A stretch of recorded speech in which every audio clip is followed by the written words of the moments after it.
আসসালামু আলাইকুম, স্বাগতম, ওয়েলকাম।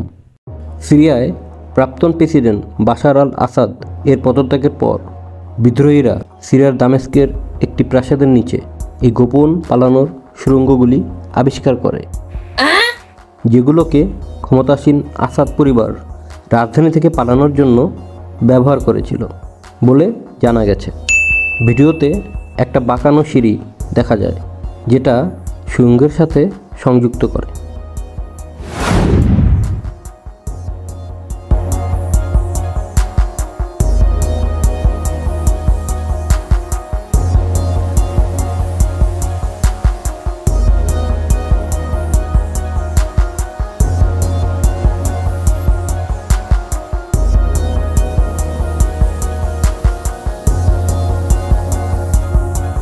সুড়ঙ্গটি শোবার ঘর, বাতাস চলাচল ব্যবস্থা এবং নিরাপদ ধাতব দরজা দিয়ে সজ্জিত।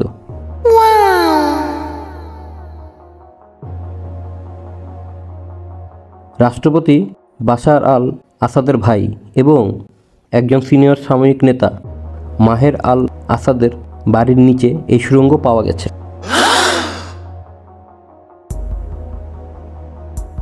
প্রেসিডেন্ট আসাদ তার পরিবার নিয়ে মস্কোতে পালিয়ে গেছেন এবং ক্রেমলিন তাকে আশ্রয় দিয়েছে, রাশিয়ার রাষ্ট্রীয় গণমাধ্যমের প্রতিবেদনে বলা হয়।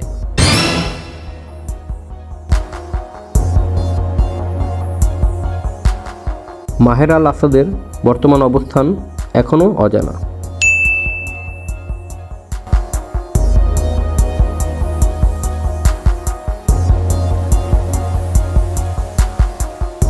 পরিত্যক্ত রাষ্ট্রপতির বাসভবনের হলওয়েতে লোকেরা সেলফি তোলার জন্য পোজ দিয়েছে। কেউ আবার পরিবারের সদস্যের সাথে ছবি তুলেছেন। দামেস্ক থেকে পালানোর পর লুটেরা বাশার আল আসাদের ব্যক্তিগত প্রাসাদেও হামলা চালায়। লুটেরা স্টোররুম থেকে আসবাবপত্র, মূল্যবান জিনিসপত্র এবং বড় ট্রাঙ্ক নিয়ে গেছে।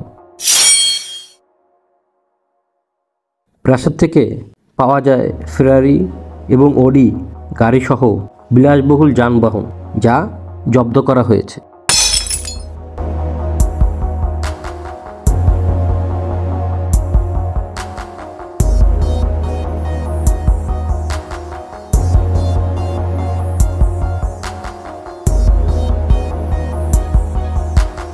তেরো বছরের নৃশংস গৃহযুদ্ধের অবসান ঘটিয়ে বিদ্রোহীরা সামান্য প্রতিরোধের সাথে দামেস্কের নিয়ন্ত্রণ নেয়।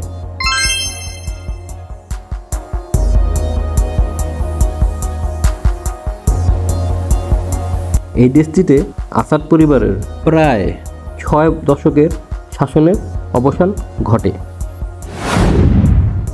ভালো থাকুন, সুস্থ থাকুন, আল্লাহ হাফেজ।